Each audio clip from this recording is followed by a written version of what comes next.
साल था 1990। भारतीय अर्थव्यवस्था एकदम निचले स्तर पर आ चुकी थी। भारत के पास विदेशी मुद्रा भंडार $1 अरब बचा था। स्थिति ये हो गई थी कि हम निर्यात ज्यादा कर रहे थे लेकिन आयात काफी कम था।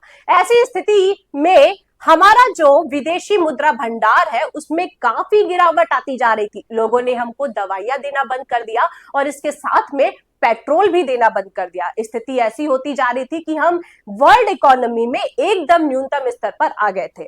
यहां पर इस चिंता का निवारण करने के लिए, देश की ऐसी स्थिति को संभालने के लिए प्रधानमंत्री ने मनमोहन सिंह को याद किया था। ये वही मनमोहन सिंह है जिनके विवेक से, जिनकी दूरदर्शिता से हमारे देश को, अर्थव्यवस्था को, हमारे देश की अर्थव्यवस्था को बहुत ज्यादा लाभ हुआ। जी हाँ, प्रधानमंत्री ने जब मनमोहन सिंह को याद किया तो मनमोहन सिंह ने अपनी एक राय रखी। उन्होंने कहा कि अगर हम इंडिया के एसेट्स को, यानी इंडिया की प्रॉपर्टी को फॉरेन में गिरवी रखते हैं और वहां से अच्छा अमाउंट उठाकर इंडिया में वापस इन्वेस्टमेंट में लगाते हैं तो हम एक अच्छी अप्रोच पा सकते हैं।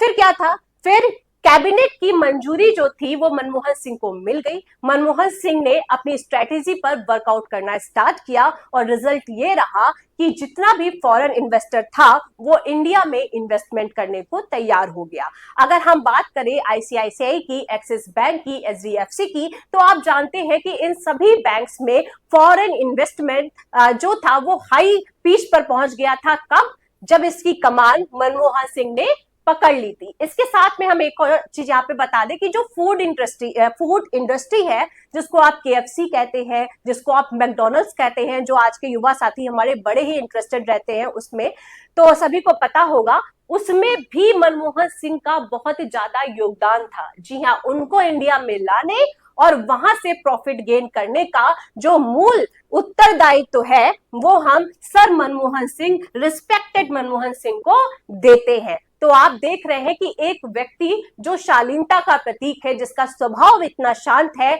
और राजनीति में जो एक विशेष पद पर है, उसने कैसे अपनी दूरदर्शिता और अपनी बुद्धिमत्ता का सहारा लेकर इंडिया को ऐसी स्थिति से बाहर निकाला था जिस स्थिति में शायद हम आज वर्ल्ड इकोनॉमी में सबसे निचले स्तर पर हो जाते और हमारी इंटरनल ग्रोथ भी एकदम बेकार हो जाती। हम उस स्थिति से निकले और बाहर की ओर गए।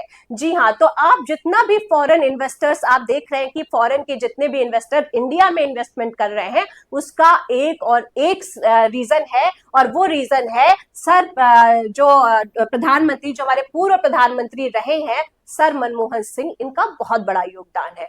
अगर मनमोहन सिंह अपनी राइट स्ट्रेटेजी और राइट समय पर नहीं देते तो शायद आज भी हम इंडियन इकोनॉमी, जो आज कही जाती है कि चाइना यूएसए के बाद तीसरे नंबर पर है, नहीं होती। ये इन्हीं का एक योगदान है जो आज हम इतनी अच्छी अर्थव्यवस्था में है और इतनी अच्छी अर्थव्यवस्था में सरवाइव कर पा रहे हैं। तो उसमें प्रधानमंत्री मनमोहन सिंह, पूर्व प्रधानमंत्री मनमोहन सिंह का बहुत ज्यादा योगदान है। तो फॉरेन इन्वेस्टर्स को इनवाइट करने के लिए इंडिया में हमेशा ही इतिहास के पन्नों में मनमोहन सिंह का नाम लिया जाता रहेगा। तो हम अपने चैनल की तरफ से मनमोहन सिंह को भावपूर्ण श्रद्धांजलि देते हैं। धन्यवाद।